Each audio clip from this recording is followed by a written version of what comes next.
Hi Internet, Ark speaking, welcome back to the channel. Today, we're going to be playing a little bit more Rebalanced, and we're going to be playing the Tiny Titan. And I'm also going to try to avoid burning out as much as I can.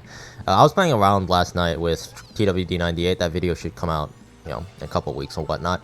And one thing that we took to note is when you play online, if you burn out, your race is pretty much cooked. Like, since the meta has developed to the point where front running is so important, making sure that you don't get burnt out in the first 5 seconds is critical.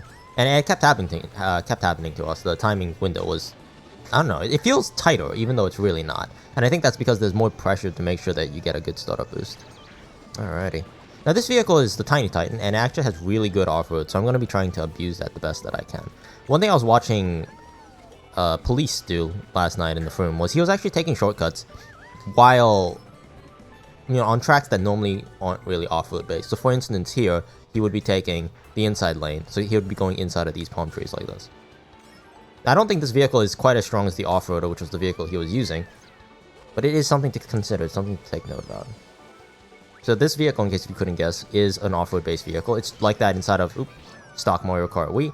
It's like that inside of Rebalanced as well. We wanted to try to stay faithful to the initial design as best as we could to Mario Kart Wii, except when the design philosophy was stupid. So for instance, the off-roader, it was not off-road based at all. One thing I'm not too sure about, and I'm sure someone could correct me in the comment section below, I don't think the waterfall counts as off-road. When you go down the waterfall, having an off-road based vehicle compared to a normal vehicle, I don't think there's a difference. It's a sideways momentum, so it's not classified as a separate road. It's just, a different flow, if you will, kind of like the water on Koopa Cake. Alright, let me see. Also, one thing you may note is when I'm using the Tiny Titan, you may notice the two wheels kind of lift off the ground. Now, inside of the stock version of the Tiny Titan, it does that as well, but not to this degree. So this is actually the same stat that, if you remember from the Blue Falcon video, what allows the Blue Falcon to kind of like tilt back and forth. I forget the exact value, but it has something to do with the tilt of the vehicle when you're in a drift. And in the Blue Falcon's case, it made it so it looked more realistic, so it was more of a cosmetic thing. But in the Tiny Titan's case, it actually does affect the way that the game... I might be dead here. It does affect the way that the game is played. So, most karts, when they drift around the corner, and they hold like all 4 tires on the ground, the arc is consistent all the way through. However, with the Tiny Titan, once the tires lift off, which is normally about halfway through the drift... Oh, wait, how did I not get an item box there? So as you can see, it's beginning to lift off right about now. The car actually begins to drift tighter, so it starts, standard, and then at the very end, it cuts in really, really sharp. Oop, I'm in a tree. So it changes the way that you play and drift around corners. So you gotta be kind of mindful to make sure, kind of like balance, make sure that all 4 tires are on the floor when you want them to be. And when you really need to make that really, really sharp turn, you can lift up the tire and kind of correct for that mistake. So since soft drifting is a thing and other characteristics like that, since you're always trying to charge the mini turbo, there's a lot of depth to that. And since this is an off-road based vehicle, I should be able to just crawl up here. Very nice. Good acceleration too. That's a general characteristic with most of the baby characters. Most baby character vehicles have good acceleration. A lot of vehicles have good acceleration, but specifically the baby characters, that's like all they're known for. And on average, baby characters are going to be much lighter. So that's where the heavyweights come in. Heavyweights generally are pretty heavy. Midweights, I don't know what midweights have. I think they're just kind of a mix of everything. So the two fighting components, the two, I guess, major stats in Rebalanced is weight and acceleration. Along with, of course, speed, which is in stock Mario Kart Wii. Hello. I'll go with that. Very nice. I should be able to gain on Donkey Kong here. What's he driving? A Phantom? Oh yeah, for sure. I'm getting here. Roll out of that. Ooh. CPUs are fast though, you gotta keep that in mind. The Phantom is basically a weaker Flame Runner. Oop. That's a bit unfortunate. Ooh, I almost threw myself off there. I tried to break it against the post on the inside of that. Oof. Slow down a little bit too much there. I'm gonna try to catch this Donkey Kong here. Now, because I have 2 wheels, I could actually make that corner. Whereas most karts, they would either go really wide or some can't even make it at all. Slide though. Donkey Kong's getting away. Try to catch him. I need... What do I need here? I need a... potentially a red shell? I'm not sure if a red shell will do it. Oop. That will work.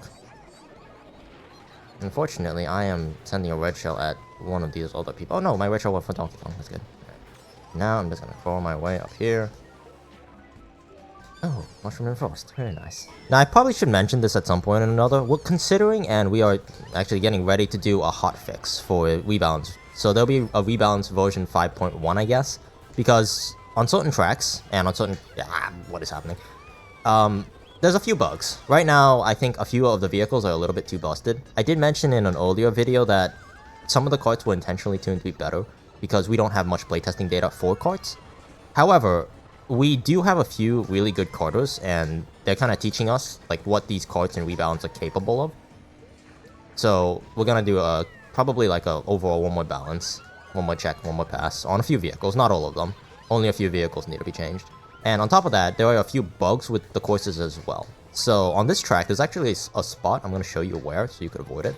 There's a spot on the track where the checkpoints actually got messed up, which means that if you fall off on a certain spot, you will respawn a lap behind, which is not fun. Nobody likes that. It's not actually putting you a lap behind, it's putting you behind the checkpoint, so you got to drive all the way around to hit the checkpoint. But to the viewer, to the driver, whoever's playing the game, you're going to be a lap behind. Ooh. That's hard to balance. That peach is kind of gone, and that Waluigi is heavy. Wow. Oh, that's a good respawn. Oh, I think this is the respawn I was talking about. So notice how I'm losing positions here, right? Yeah. So that was the respawn. That was completely unintentional, actually. So now I have to drive the entire lap behind. I believe that, yeah, I'm getting last place here. So for instance, that's a perfect example of a game-breaking bug. That needs to be changed. That was not even intentional. I can't believe that happened. So there's so if you fall off there, I missed the checkpoint because it respawns me too far ahead of the checkpoint. So I have to drive all the way around to hit it again. So I guess that teaches you a little bit about... There's a video on how checkpoints work. I forget who made it. But it teaches you how the checkpoints, like basic idea works. So it unloads and loads the next checkpoint that you just hit. And all the other checkpoints are invisible. So now that I hit the checkpoint, I wrapped around. I should get a lap down, yeah. But unfortunately, I'm already an entire lap behind.